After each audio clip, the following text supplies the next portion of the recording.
Okay, guys, we need to talk about something.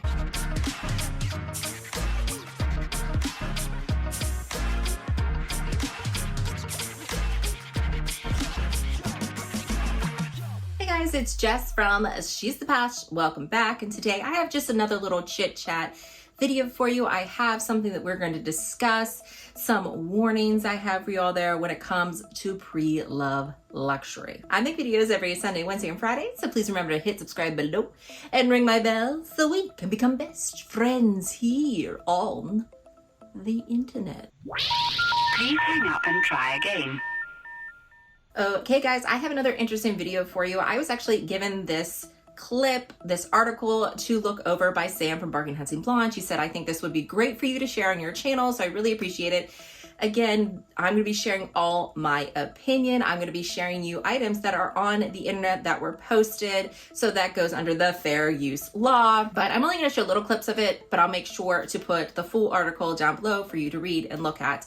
But basically, it made me think of something that I think is super important when it comes to buying luxury. I've mentioned that I love thrift shopping, I love vintage shopping, but I don't really buy any luxury items from resale shops and vintage shops that I don't really know, that aren't really reputable. So there's some places that I'd love to go to. Like I've gone to in Virginia, they have this place called Alexandria, Virginia, and they have all these cute little shops where they have beautiful little vintage pieces, handmade jewelry, all that stuff. You can really find some beautiful, amazing vintage pieces, vintage things for your home, all that stuff. So I really love hunting for that. However, this story that I'm going to show you the clip from is a vintage shop that was in Chicago. And in this video that you're about to see, it isn't necessarily a luxury designer piece. This was actually a Coach bag that someone had purchased from this vintage shop, and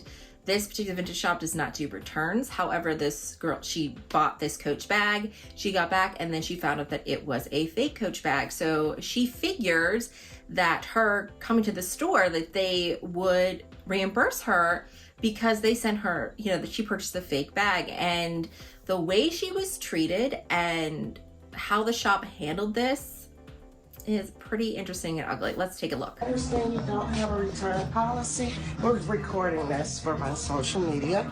I have a large following. Yeah, so this purse was priced accordingly. I collect Coaches, and my sister and nephew called me. They were at my house, so you can see. I wish you would have asked me before purchasing. I would have told you that it's not real Coach. We would have priced it way higher. But this is like a vintage store. We're a vintage store, not a thrift store. So But this is like a vintage store. We're a vintage store, not a thrift store. So everything that so we when price. it's vintage and it's priced accordingly to like a real Coach purse, like it's priced accordingly. I'm super sorry that you're unstoked about the Poshmark prices, but we do a lot of research on our pricing. And as I told her, give it back because it's fake and it's not worth anything. okay, And that's it. okay. Okay. I hope you have a I better was just rest of your day. supporting a local neighborhood And I store. appreciate it. I And wish you then would have that was asked it. prior. I would No, have explained. so should I ask about every individual If you're wondering if it's a item? designer, then I would No. suggest doing that, yeah. But Coach isn't designer. Coach is contemporary. Sure. That's not a designer bag, it's a contemporary bag. And it's priced accordingly to the value of what that Coach bag would be priced at. And so that's it. I'm just giving it back to you. That's it. Have a great I day. hope your day gets better. No, it's wonderful. I hope your items become vintage and real. Oh, okay. Okay guys, as you see, it's awful that people have to do this, but I do feel like recording yourself sometimes really does help you out, because as you continue to read these articles and you see this, I'll put it because Diet Prada did a whole big thing on it, so I'll make sure to share it, is that this is a woman of color, a beautiful woman of color who has amazing style. She has a platform, so that's why she shared this, and that's kind of how this outrage happened. However, she's kind of dismissed at first that, kind of insulted by Poshmark prices, but $44 for a vintage Coach is actually pretty on par for the price point of that. And I don't know how I feel about someone selling fake Coach bags without declaring that they are fake. I feel like First of all, I don't think anyone should be selling fake items. However, if you are going to be selling a piece, what is the ethical stance? You should say an inspired Coach bag, or you should have right on there that it isn't, and then it should be being sold for 10 or 15 bucks, in my opinion, because 45, 50 bucks, that's basically what Coach bags go for, and this is a vintage fake. And that's why it's sometimes hard when you're looking at shops. We have to remember that as long as there's been designer bags, there have been designer fakes. So you're gonna have vintage bags and also vintage fake bags. I actually have a video. One of the first times I was on this channel is that I got a vintage bag. Always get your bags authenticated. I got a great deal from it from Poshmark, and I got it authenticated, and it came back as unauthentic, and it was actually a vintage fake. So that's why it was kind of hard, because like, it looks vintage, it's real leather. However, there are certain things that they can tell that you might not know, because vintage bags are made obviously different. So that's something to be cautious of, that just because a bag is being sold in a vintage shop, in a reputable seller shop, that it might not be authentic, guys. And I think I would just steer clear of those particular items. But the way the shop clerk handled this situation, I'm so glad it was recorded, and I'm so glad this woman did it to protect herself. I feel terrible that she had to do that to protect herself, because she just wanted to show like, hey, what are they saying about this bag? Like, this person is selling fakes, and I want to get that thought out here because I have a platform to do that. And the woman said, like, you should have asked me first. You should have asked me first whether it was real or not. And what I think really happened is, I think this woman thought it was real. I think that this was listed and they thought it was real, and to save face, she's deciding to insult this woman instead of taking the blame. How this should have been handled is like, oh my goodness, I'm so sorry that we sold a fake to you. I'm definitely going to give you your money back. I think she didn't want to take offense, because sometimes people don't want to admit mistakes, right? And because this woman, because this shop owner, shop manager, I'm not sure who she is, but because she chose not to admit a mistake, it is turning into this uproar. Had she just said, I'm so sorry, I didn't realize it happened, and give the woman her $44 back, what does that hurt you in business? As a business person myself, just apologizing, even sometimes where I think that the customer is being dramatic or that, sometimes you just reimburse them, move on, make a note of that person in case it becomes a problem, because sometimes people do this. You know, sometimes people say things and they're not true and all that stuff, but give people the benefit of the doubt when it comes to that, especially if she's admitting that she knows this Coach bag is fake. That is fake advertising.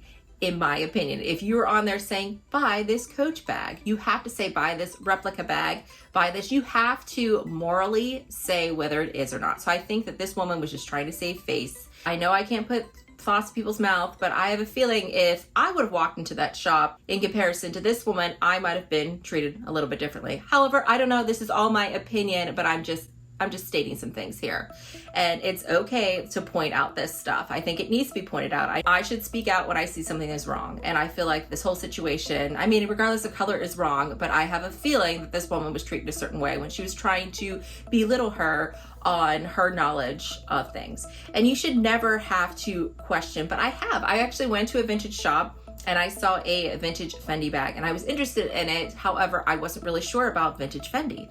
I couldn't tell if it was real or fake. Again, there's vintage fakes out there. I went up to the cashier and I did personally say, hey, do you know this is authentic? Do you guarantee authenticity? I just asked them, and they said they have no idea if it's real. They think it is, but they don't have any idea, because a lot of times in these consignment shops and vintage shops, they are selling for another person. Like, somebody else will bring their items in.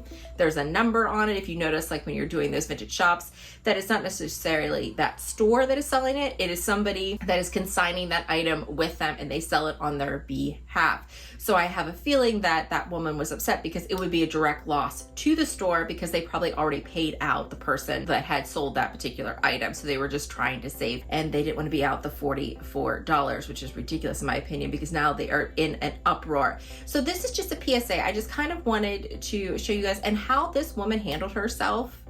I don't know if I would have that kind of composure when it comes to that. And I know we're like, the cancel culture has gotten crazy, but I do feel like we need to bring this to people's attentions. If people are not doing ethical business practices, if people aren't treating people necessarily the right way, we should call them out on that, especially when things happen with Chanel. When Chanel got all that canceled from having the advent calendars, they deserved that. They needed to hear our feedback on how we felt we were being treated for spending $850 for stickers. I feel like we always need to hold shops and things accountable. And this woman was just trying to support a local business. And yes, it hurt this local business. However, the way they handled it and how things were done were improper. So I just wanted to put this out there for you. I was impressed how this woman handled it. And I know this is Coach. It's not necessarily luxury brands. Just know that there are still vintage fake Coach bags. At the time they were making those Coach bags, they were still making the fake Coach bags at the same time. And a lot of the older bags, it is harder to be able to distinguish the difference. So I really caution you before you go into just a vintage shop, a resale shop, all that stuff, know that they're not necessarily qualified to be able to authenticate that for you. So just know the return policy. Just say, hey, I'm gonna get this authenticated myself. Say you find that amazing deal and you really are sure that it is authentic, just ask them their store policy. Say, hey, you know, is this authentic? Do you guarantee authenticity? Because I like to get my items authenticated by a third-party authenticator. And if it comes back fake, I want to make sure I can return that. So just make sure to protect yourself, find out what's happening. But most of the time, I just steer clear of those kind of shops when it comes to luxury because it feels too good to be true. Most likely it is too good to be true. So I just wanted to give you guys this information just to stay cautious and also to share how classy this woman was, and that sometimes people suck, guys, but it's always important to just stay classy, rise above it all, and to just be cautious and know at these different stores that you're purchasing for what is the return policy. And if they don't offer a return policy, if they don't guarantee authenticity, then you shouldn't take the risk. Okay, guys, that is everything. Let me know if you have some horror shopping stories when it comes to designers. I would like to make this a series on my channel if I could, like just tales of luxury shopping, like some great experiences, some bad experiences. I'd love to share that because it's always important to keep people accountable, and then also to know that we're not alone, that we all have dealt with a Karen here and there, that, you know, we've all had those bad experiences in luxury stores where you're like, are they looking down on me? I know I'm wearing sweats, but like girlfriend's got some money to spend. Please share that in the comments down below. And as always, I want to thank you so much for watching and hope to see you again. Bye, guys.